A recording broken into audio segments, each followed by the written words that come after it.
แนวใดก็ตามพวกเขาต้องอยู่ฝ่ายประชาธิปไตยฝ่ายเสรีฝ่ายเสรีภาพฝ่ายฟรีดอมฝ่ายอิสรภาพฝ่ายประชาธิปไตยฝ่ายเดโมคราซีเด้อพี่น้องเด้อในเมื่อเป็นเส้นนี้ลาวแดงในอเมริกากลับคืนมาเฮาต้องเฮ็ดหยังมันเฮาต้องเฮ็ดหยังมันเฮาต้องเปิดหน้ามันเฮาต้องเดโวเล่มันเฮาต้องเปิดหน้ามันเปิด Open Day Face พี่น้องเปิดหน้ามันเปิดประวัติมันเปิดเรื่องมันเปิดประวัติการมันเปิดการเคลื่อนไหวของมันให้คนทั้งโลกได้เห็นความจริงอย่าหลงไหลไปฝันไปเข้าแกล้งเข้ากลุ่มมันเด้อถ้าพวกท่านถูกศาลถูกรัฐบาลถูกตำรวจไอซ์สิจับนะพวกท่านบ่ต้องยากบ่ยอมบ่ไปแล้วพวกท่านเอาทนายความสู่พวกท่านประกาศตัวเป็นนักต่อสู้ประกาศตัวเคลื่อนไหวทางการเมืองเป็นศัตรูกับรัฐบาลลาวเขาบ่จ้าส่งไปเขาบ่กล้าส่งกลับคนหนีภัยการเมืองแต่ว่าเสียดายพวกท่านบ่เอาสัญชาติบางคนน่ะเป็นหยังบ่เอาสัญชาติมาอยู่โดนแล้วก็ย้อนบ่สนใจย้อนคิดว่าบ่สนใจการเมืองลุงสุนทราเว้าโดนแล้วมื้อหนึ่งพวกเจ้าเมาหลายถ้าเขาบ่ฮักบ่แพงเขาสิเฮ็ดแบบนี้แหละลุงก็เว้าแล้วไปเบิ่งเด้อในวิดีโอ10 ปีก่อนๆ5 ปีก่อนๆลุงเว้ามาตลอดเมื่อใดเขาบ่ฮักบ่แพงเจ้าเพราะบ่แม่นประเทศเจ้าเขาสามารถหาเรื่องให้เจ้าได้มีคนขึ้นมากำอำนาจคนจำแนกเสื้อชาติผิวพรรณนี่นะเขากันแกล้งเจ้าได้ข้าพเจ้าก็เว้าแล้วแต่ว่าบางคนเจ้าสิมาเว้าข่อยมันอยู่ในอเมริกามาตอนใดแล้วเจ้าสิมาเว้าเพิ่นว่าเพิ่นเว้าให้ข้าพเจ้าเจ้าสิฮู้หยังเพิ่นว่าข่อยก็บ่ฮู้แล้วข้อยบ่เก่งเท่าเจ้าข้าพเจ้าก็ว่าจังซั่นแหละดังนั้นพวกมนุษย์ธรรมนี่มันสิมาตัวพวกเฮามันบ่เข้าใจก็จริงแต่เฮาต้องปราบมันอยู่ในต่างประเทศตัดท่อน้ำเลี้ยงมันในต่างประเทศเปิดโปงมันในต่างประเทศอย่าให้มันเข้าไปปลูกปั่นในวัดในว่าฟังข้าพเจ้าประสบการณ์ลาวลีในต่างประเทศนี่ในแคนาดานี่นะจัดการเลือกตั้งวัดฟังเด้อแม่นแล้ว Terrorist Act can get him deported yes ในต่างประเทศจัดการเลือกตั้งวัดสมาชิกวัดมีประมาณ100 คนเป็นสมาชิกแท้ๆ40 คนบาทเลือกตั้งมันเอารถไปขนคนมาเบิดประเทศเอารถขนคนเขมรรถขนคนเวียดรถขนคนบ่ได้แม่นสมาชิกรถไปขนวัดอื่นมาเลือกตั้งเพื่อเอาชนะข้าพเจ้าอันนี้แม่นแผนการของพวกลาวลิงอยู่ในต่างประเทศบ่ให้เฮามีบทบาทในวัดได้ว่าเฮ็ดดีก็บ่ให้ดีเฮ็ดดีก็หาเรื่องใส่เรื่องใส่ความเป่าคนให้เกลียดชังเรื่อง hate speech มันเฮ็ดเป่าหูคนให้เกลียดให้ชังเฮ้ยเจ้าจะไปใกล้เราได้เราเฮ็ดการเมืองได้อย่าไปใกล้เราได้เราบ่ดีได้มันเว้าจังซี่ได้พี่น้องอันตรายบ่อันตรายได้คนพวกนี้ได้อันตรายข้าพเจ้าเห็นได้แล้วความบ่เที่ยงธรรมแม้แต่ในวัดก็บ่มีความเที่ยงธรรมศีล5ก็บ่มีจักโตพวกนี้นะบ่มีจักโตใจขี้โคตรทรยศเข้าไปวัดกระดูดเงินวัดเมื่อสวยเมืองลาวพุ่นพวกนี้น่ะหน้าพระใจมารพี่น้องอย่าไปสนใจมันหน้าพระใจมารทำท่าเป็นคนดีแต่ว่าศีลบ่มีจักโตความซื่อสัตย์บ่มีจักโตความดีบ่มีจักโตอยากเอาแต่เปรียบแต่หลักหมู่คันเลือกตั้งดีๆคน50 คนคน50แม่นแล้วอยู่ลาววัดลาวพัทวงศ์คือกันคน50 คนสมาชิกคันไปเลือกตั้งเขาฮู้ข้าพเจ้าเขาก็เลือกเอาข้าพเจ้าส่วนใหญ่แต่ว่าบ่ได้มันเอารถไปขนเลือกประธานวัดตั้งแต่8 โมงเช้าฮอด4 โมงแลงกำหนดของมันปานเลือกตั้งประเทศพุ่นไหนข้าพเจ้าบ่เคยมีจักเทื่อเลือกตั้งแต่8 โมงเช้าฮอด4 โมงแลงข้าพเจ้าเห็นมาเบิดแล้วธาตุแท้ของพวกนี้เป็นแบบนี้คณะประธานการเลือกตั้งเอา8 โมงเช้าถึง4 โมงแลงก้าวว่าบ่ชนะก้าวว่าคะแนนบ่สู้แล้วไปขนคนมาได้บ่นี่ห้องลูกห้องหลานเด็กเล็กเด็กน้อย18 ปีจะเป็นเจ็กเป็นแก้วก็อยากคนมา ให้ลูกหลานตัวเองไปห้องพรรคพวกมาเลือกอันนี้เรื่องจริงข้าพเจ้าเจอมาแล้วพุ่นมันควบคุมการเลือกตั้งอยู่ไสอยู่บนปิกนิกพุ่นมันควบคุมการเลือกตั้งขางัวตัวหนึ่งกินแล้วผู้ใดเมาแล้วให้มาเลือกให้เลือกมันได้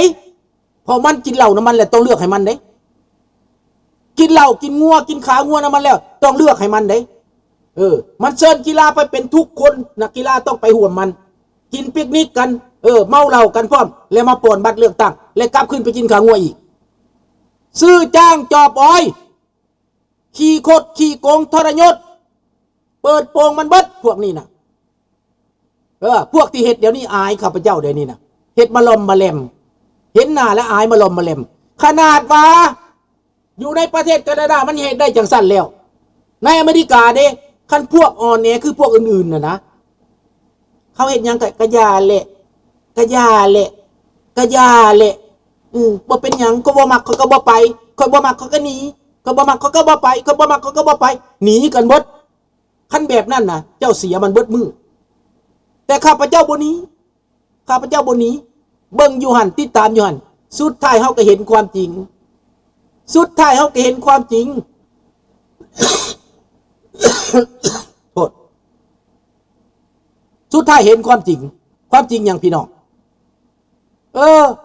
เขาจับได้ไล่ทันนี่พวกโจรมันเป็นแบบนี้เด้อพี่น้องเด้อโจรลาวแดงสมุนของโจรมันเป็นแบบนี้พฤติกรรมมันเป็นแบบนี้คนบ่ดีมันเป็นแบบนี้นะพวกท่านเห็นแล้วบอกถ้าพวกท่านบทศึกษาลึกๆพวกท่านโอ้ยดีแล้วเขาตั้งองค์กรขึ้นมาสิช่วยคนลาวที่ถูกกันคุกคามจากตำรวจไอ้นี่นะโอ้ยดีแล้วลาวช่วยกันเราสามัคคีเอาเงินไปซอยมันเอาเงินไปซอยมันเด้อบักคำผุยนี่นะเอาเงินไปซอยมันสิได้เอาเงินเมื่อหาพวกสาวน้อยอยู่เมืองลาวเด้อเอาเงินไปซอยมันเก็บหิบโฮมเงินลาวนอกนี่ไปซอยมันน้ำท่วมเดี๋ยวนี้น้ำท่วมประเทศลาวแล้วเดี๋ยวนี้เก็บเงินไปซอยมันเด้อน้ำท่วมประเทศลาวเด้อจะหน่อยโอ้ยคนลาวทุกข์ยากเด้อเก็บเงินไปซอยมันเด้อเก็บอยู่บ่แล้วบ่เราเข้าไปในวัดกับเพเงินในวัดครูบาก็จกเงินพอกจกเงินส่งเมืองลาวครูบาก็ได้จังแม่นเพิ่นใจดีจังแม่นเพิ่นใจซื่อจังแม่นเพิ่นใจเลี้ยวเนาะจังแม่นเพิ่นใจบุญจังแม่นเพิ่นใจกว้างเนาะใจบาปทำบาปความจริงกำลังถูกเปิดเด้อพี่น้องเด้อข้าพเจ้าสิเปิดบัดเลยพี่น้องเปิดออกมาเบิดเลยตัวอย่างการนี้บุดีกันแนวนี้แหละพี่น้องการเลือกตั้งสมาชิก100 คนไปคนอยู่นอกมา200 คนมาเลือกเห็นแล้วบ่เกิดท่านเกิดก็สิเห็นละติท่านเกิดก็คือสิเห็นละติมันฟังแน่นอนเป็นยังสิบ่ฟังใจมันสิขาดเหนียวมันสิใจมันสิขาดแล้วมันอยากตอบพะนะใจมันสิขาดให้มึงตอบมาโลดกูจักท่าแท้มึงเบิดมึงก้มหน้าแล้วเดี๋ยวนี้ประชาชนเขาเบื่อแล้วเขาหู้แล้วให้มึงตอบมาโลดเซิร์นมึงตอบมาโลดบักขี้ปลาซิวมึงตอบมาโลดมึงต้มคนจังไดมึงเฮ็ดจังไดกูสิไล่คืนมาเบิดมึงขนคนมาจังไดเข้าไปอยู่ใดมันแทรกแซงบ่อนนั่นมันแทรกแซงใส่เงินเด้อเกิดเด้อใส่เงินเด้อเหล้ากวดดีๆเฮนนิซี่โกยักกินเนื้อน้องกินน้องหมูตัวหนึ่งงัวตัวหนึ่งก็กินแล้วไปเลือกตั้งเด้อคุณน่ะเขาเลือกตั้งอยู่วัดมันจัดคนกินปิกนิกแล้วมาเลือกให้มันเดี๋ยวเจ้าสิข่อยเซิร์นจะเมืองลาวเด้อ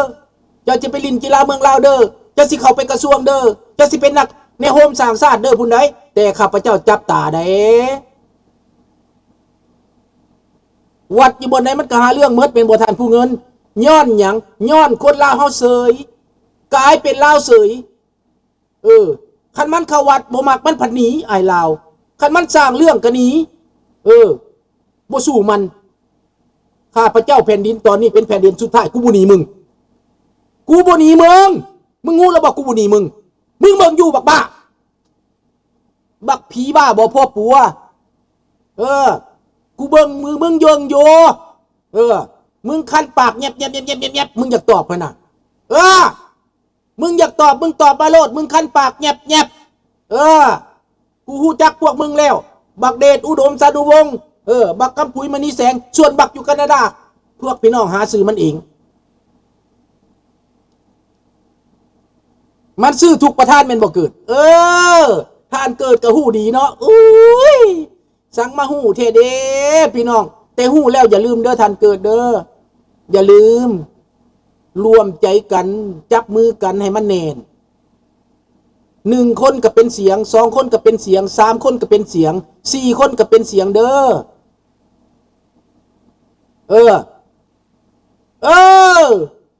อามิโกมันเอาอีกโซให้พวกนั้นแดกพวกนั้นเมาแล้วโอ้ยค่อยก็เลือกคนอ้ายเลยเนาะ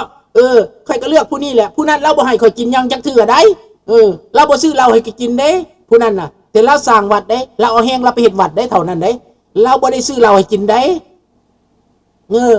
ลุงสุนทราบ่ซื้อเราให้คนกินดอกคันบ่มาบ้านนั่นน่ะคันมาบ้านได้กินอยู่เบียร์ก็มีอยู่แต่ว่าซื้อให้ก็บางครั้งแต่ว่ามันซื้อให้งัวเป็นตัวพูดมันเลี้ยงเพื่อจะได้คนมันเด้พี่น้องเอ้ยเพื่อมันสิเข้ามาครอบคุมเด้และเพื่อสิเซ็นเช็คขาวให้มันเด้พี่น้องเอ้ยฟังเด้อได้เงินเป็นกับเป็นตอนเป็นอันได้พี่น้องเอ้ยถ้ากูเปิดละสูตับห่อนได้สวยตับห่อนเด้อถ้ากูเปิดแห้งขึ้นมานี่นะเฮาต้องห่างแห้วไว้ก่อนเนาะพี่น้องเนาะห่างแห้วไว้ก่อนห่างแห้วไว้ใส่มันห่างแห้วไว้ใส่หนูเว้ยห่างแห้วใส่หนูเฮาบ่ต้องปากหลักฐานเฮามีบ่เฝ้าปากก็ได้ย่านขี้ดินดากได้ยินย่านอีหนูได้ยินเด้ออย่าเฝ้าปากไปใส่ได้ท่านเกิดอย่าเฝ้าไปใส่เด้อขึ้นเฮือนใดให้เว้าเฮือนนั่นเด้ออย่าเฝ้าปากไปใส่ได้เรื่องนี้น่ะเนาะโจรอยู่นี่บ่มีดอกมีแต่พวกแบบนี้แหละมีแต่พวกลาวลิงนี่แหละสบายดีหลานทอบแทนแต่ว่าลุงบ่ย่านบ่กลัวพวกนี้แล้วกฎหมายเขาติดตามมันแล้วกฎหมายเขาสังเกตมันแล้วแต่ขอให้พวกเฮานี่สามัคคีกันเป็นน้ำหนึ่งใจเดียวกันอันนี้สำคัญที่สุดเป็นน้ำหนึ่งใจเดียวกันอย่าปล่อยให้เขานั่นสวยโอกาสอย่าปล่อยนั่นเขานั่นตัวอย่าปล่อยเขานั่นหลอกวัดมันบ่ได้สร้างมันมางพวกมันมางแล้วมันแล่นหนีบัดเฮากลับไปสร้างแล้วมันกลับคืนเข้ามาว่ามันเป็นคนสร้างมันปล่อยวัดไฟยึดมันปล่อยวัดบ่มีเงินมันหาเรื่องมันใส่ความแล้วมันหนีมันบอกไล่ครูบานี้มันบอกข้าพเจ้าจำได้รู้รีคอร์ดเสียงไว้อีกคุณนะเสียงมันนั่งก้องอยู่ในหูข้าพเจ้าแต่งขัน5ขัน8ให้ครูบาหนีมันเห็น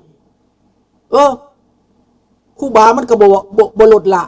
พระมันก็บ่เว้นเวรกรรมต้องจำจองมันแน่นอนพี่น้องครูบาบ่ลดละพระมันก็บ่เว้นเวรกรรมที่จองจำมันพี่น้องนี่มันบ่มีความสุขดอกมันสิมีเงินเป็นล้านมันก็นอนบ่หลับมันสิมีบริษัทเป็นแสนมันก็นอนบ่หลับเพราะว่าความทำชั่วไปแล้วนอนบ่หลับพี่น้องนี่มันนอนบ่หลับพี่น้องดังนั้นพี่น้องทั่วโลกคนลาวฟังแล้วข้าพเจ้าเว้าไปนั่นพวกท่านว่าข้าพเจ้าเว้าขี้ล้มขี้แรงวะนี่นะเป็นเรื่องจริงเด้อพี่น้องเด้อแล้วไปเบิ่งวิดีโอของบัก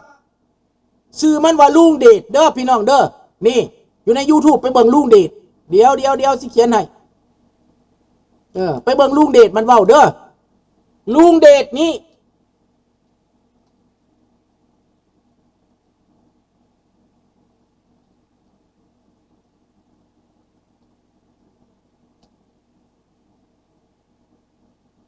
คือสิแม่นจังซี่ล่ะลุงเดชคันบ่แม่นก็ได้ไปเบิ่งเด้อ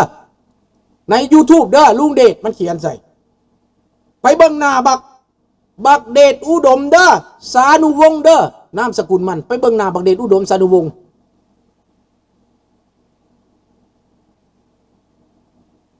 สบายดีบี้ขอบใจเด้อหลานเด้อที่เข้ามาฟังเด้อเดี๋ยวนี้เราต้องร่วมใจกันลูกหลานทุกคนที่มาจากลาวมาจากไสก็แล้วแต่ทุกคนเปิดโปงเรื่องที่ทำลายโจเซฟมันเขาเปิดโปงหมดแล้วรัฐบาลฝรั่งเศสเขาก็จัดการแล้ว ดังนั้น